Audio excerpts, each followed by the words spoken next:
On to I don't even know. TSM versus Echo Fox. We both called it TSM. 3-1 for TSM. TSM, yeah, because we're fucking nuts. Yeah, we're prophets. And TSM nailed it. Yeah, that's what it is. Directly to exactly how I would have called the games of TSM lose game 1 and then win the That's next how 3. we called it in the show. Not how you would have called it. That's how you called it. And I called it. We literally said, it's going to be 3-1. TSM usually drops the first. They're slow to start. Like, I think I said I could see them losing any of them, like lose the first and come back. And you're like, yeah, they always lose early. And I was like, yeah, that's true. And then that we just agreed. And look at that, Anthony. We literally called it to a fucking T. See, We're the nuts. analyst desk needs us because we know our shit. Yes, and because this what? has not been their record in every single series they have won for like the past 4 years. Totally up, not dude. a thing. Hey, don't. No, dude. Shut up. What are you talking about, dude? Shut your dang old pie hole, dude. Anyway, game 1. Echo Fox. I'm a little mad they lost game 1. I actually am too. That actually surprised me. Like, I felt like they had a really good shot. Echo Fox didn't have a really big lead. Like, I didn't feel like they... No, but Solo was crazy this series. Their highest lead was somewhere around 5K for a little while. Then they dropped it, and then TSM fucked up and dropped it again. And I'm just like... What are we doing? Come on. Like, I don't know what I have no words for how disappointed I am in that. That was just such a disappointment. I felt like they definitely could have won this with getting Jax online and getting Jarvan going with that. But I feel I agree, but it didn't happen. But Zillion just felt like they didn't it wasn't the pick, and Rush got a bunch of really lucky pickups on his marks on Kindred. I agree. That was so lucky. Stat game was insane this game. Didn't he have like 4 like really early? Oh yeah, he had 4 by like 9 minutes or something. It was stupid. That's nuts. Oh, That's nuts. like if I get 4 by 9 minutes and I don't take over that game, I did something very wrong on Kindred. And he didn't even take over the game. No, he didn't. Oh, and he even kept fucking up, and I'm just like, the RNG is getting handed to them this game. That's and then true. Rush is still trying to throw the game away. And he doesn't stop. For this whole entire series, Rush doesn't stop trying to throw the game away by just going. Yeah. I mean, ref, we can talk. Yeah. Solo looked like The Rock this series. Yeah, Solo definitely looked like he was trying to hold the whole team together this series, and definitely like... Rush looked like he was just cracking under the pressure, dude. Like, he let Solo die in one of the games by pressing the ult too late, blew his flash, got killed. He even when he had the lead on Kindred, he wasn't able to... Like, he ended 1-3-7 after getting 4 stacks at 9 minutes, which is... That's a really bad score for that position. That game was 10-10. Like, I know. Like, yes, they had all 4 Drakes. They had a... But, like... I mean, like, when you have 4 marks at 9 minutes, you should be way better off than 1-3-7. You know? It just... I don't... Where did Echo Fox really earn this win from? I guess you could say it was Solo, but I feel like... I guess it's from Free SM this game. Like, yeah, this I was guess it's from Free one SM. bad fight that TSM takes and just loses. Yeah, this was a Free SM game, and the next 3 were TSM games. Like, it was... So, I mean, but that's how it is sometimes for you guys, and that's okay. In game 2, Brother Phoenix steps onto the rift. Brother Phoenix. And he doesn't get off. Well, I think he kind of gets off in game 2 a little bit, but games 3 and 4. Is that brother with an umlaut over the O, like the memes? What game is? Wait, no, yeah, game 4. Phoenix gets back into it, but Okay, well, how'd that work out for him? Didn't win the game, but he wasn't complete garbage like he was the previous. What was his score in game 2? Game 2, 0-3-3. Yike. And then game 3 was 2-5-3. So even is better than negative. So they had Cho'Gath this game, and this looks like I was like, what the fuck? This looks like a pretty decent like front to back team fight comp that's straight up, but you're fighting TSM with a team fight comp.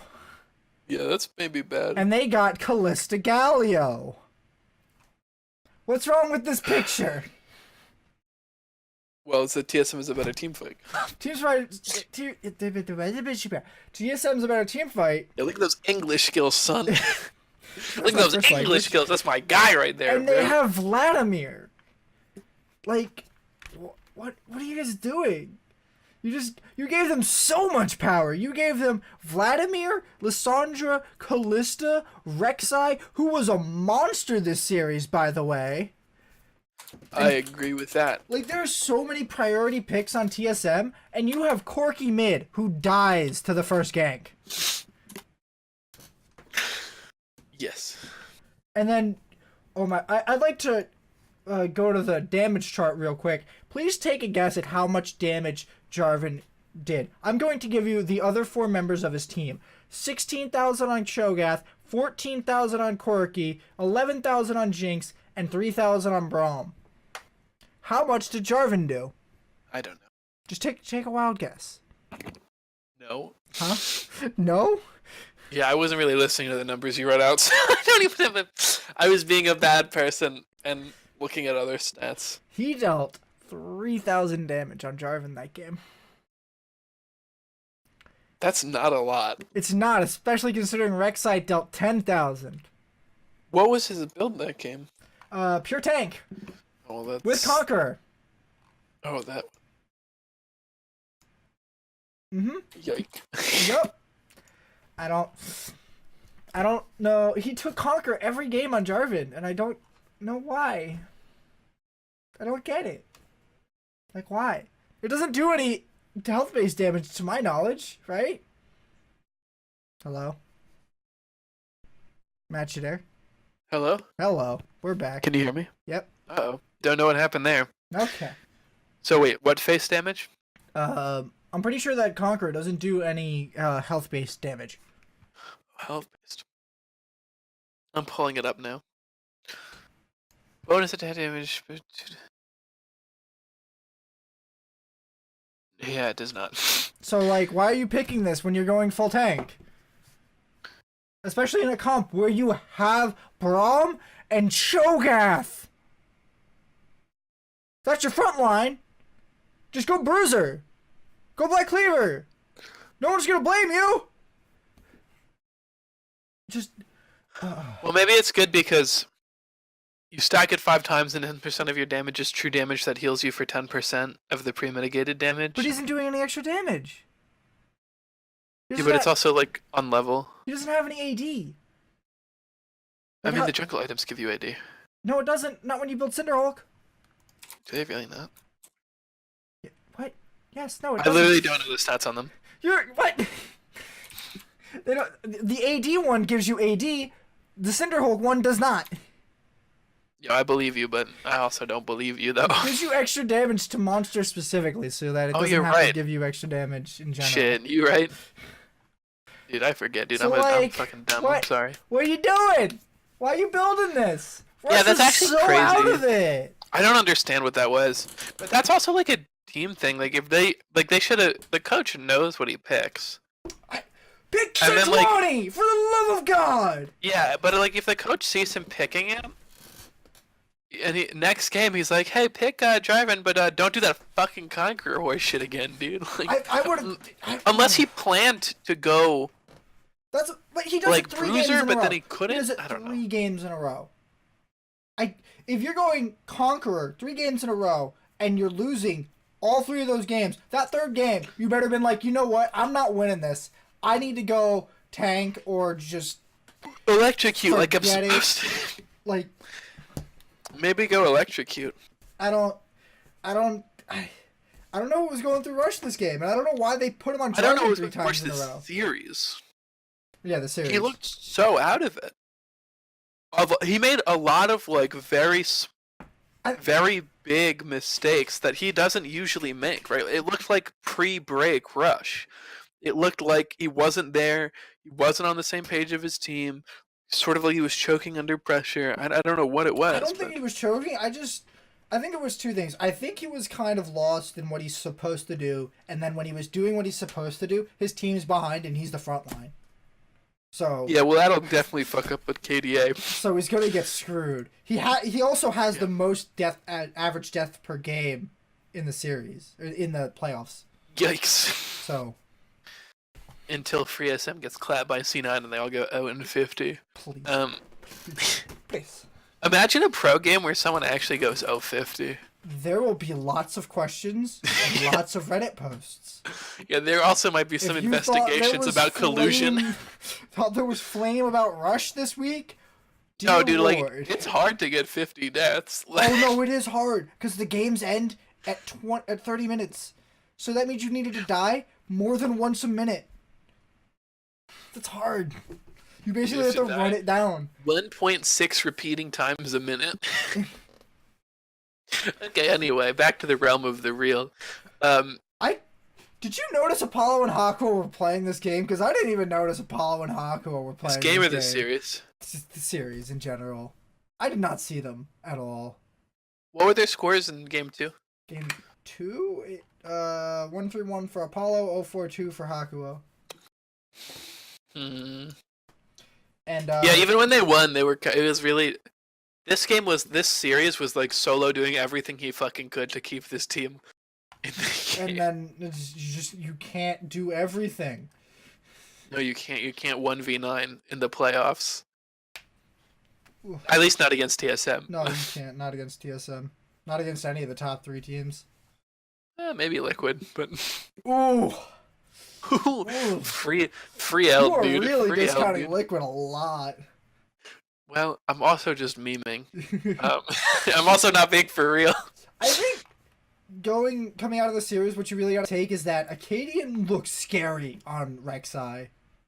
That's true, but I think most junglers would. You sure? Rek'Sai's like top 2 right now, I think. Did he make an appearance in the Flyquest series?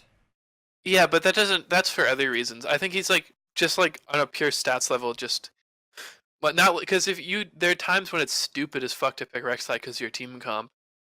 But I think he's actually like crazy and can match Jarvan and damage out, like Bruiser Jarvan and damage output. Yeah, he might be really good in Jarvan especially.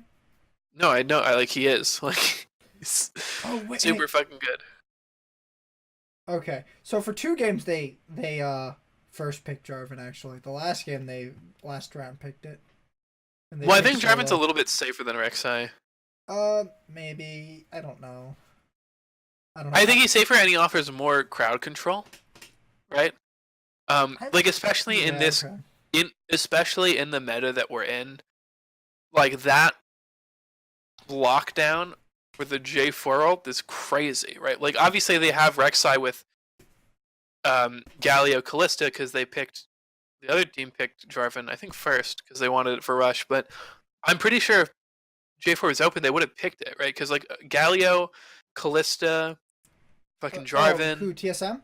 Yeah. Like no, because they didn't do it the very last game. But then again, at that point they might be like, let him take Jarvan. We've killed it twice in a row.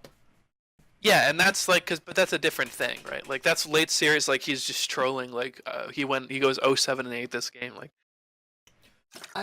because they play it the first game, and I should say I agree with you that Acadian looks nuts on Rek'Sai. I also don't know how much of it is Acadian. Like I'm sure a healthy chunk of it is Acadian, but my main point is just that Rek'Sai is actually really strong, especially in the Jarvan. Mm-hmm. I think she's just a really good matchup there and can pressure a lot of the same ways he can, and she can also get a lot of the same weird angles that the flag and drag can get you with her tunnels, which not a lot of junglers can really like easily match. So, I'm looking at the picks for Game 3. Okay. And I'm wondering who is supposed to like set up to control for Kog'Maw on Echo FOX. Because I guess it's like a J-Force Braum combo. I guess, but they're picking like a runover comp or I don't know, a kind of skirmishy comp with Kog'Maw, and I don't feel like that fits. Like, why aren't you picking Lucian here? Lucian's up. Lucian's not on the ban table, and you're picking Kog'Maw into Galio, Galio, Lissandra, and Hecarim and Kaisa. That's a heavy dive. That is so much dive, and you see all of that. That's incredible dive, yeah. And you lock in Kog'Maw. Game 3, everyone has an R that they can press onto Kog'Maw and be on top of him. Everyone. So why are you picking Kog'Maw when you see 4 parts of that 5-man dive squad?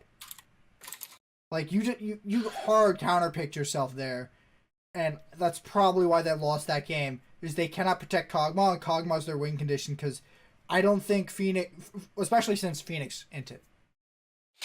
He truly did. That, like, he died twice in a row to the same gank. The same exact gank. He dies twice in a row because he doesn't ward. And it's his chronic issue back when he played on Team Liquid. I could tell on the cast that Mark Z was tilted by Phoenix dying because he didn't ward. Because on Team Liquid, they had a coach sit next to him in scrims and remind him to place a ward in lane to try to fix that issue. And I fucking wish I had a guy sit next to me and tell me to ward. But nope. Nope, I ain't got that. Yeah, I don't know. I don't really. That was. Yeah. So, I kind of feel like Echo FOX started drafting themselves into a hole in the last few games. The last game, I'll give it to them. They tried to put Solo in a place to carry on Akali. I just don't feel like Akali's in a place to carry. Like, ever. And then they lock in Hecarim for the second time, and Broken Blade's looking good on Hecarim. Like, Hecarim's looking like a good pick for TSM. TSM's, like, they only had to show their red side champ select, and it looks like they have a lot of picks. Hecarim was really surprisingly nice from Broken Blade. But TSM just look like they're so strong, and they have so many picks, and they have, like how do you beat them, especially when they showed this little? I don't see a way around this at the moment, because they played like two different styles this series in only 4 games, so they didn't have to show anything. What's your plan to deal with these guys if you're C9? What's your plan? I honestly don't know, but I'm not a pick man, so I'm not a coach. What do you think the lane you probably want to target primarily? What lane do you want to pick to try to focus? Dude, I don't fucking know. Probably bot lane. Shut Sven down. Sven, maybe shut Sven down. Maybe shut Burger King down. He picked 4 unique champions in 4 games. Oh, and I thought you meant with a strategy, not with bans. No. I would say, like, I don't know, but I think there's a lot of depth on the C9 side too. Maybe not as much, but I don't think like. Okay. I think it's just going to be a matter of like banning. All right. So before we get to talking about TSM C9, all right. Thank you for joining us for this quarterfinals coverage on the Legendary League of Legends podcast. You can catch us every week at 7 p.m. Eastern on twitch.tv/NizzyTV11. Catch the VODs on my YouTube channel, and have a nice day. Have a good night.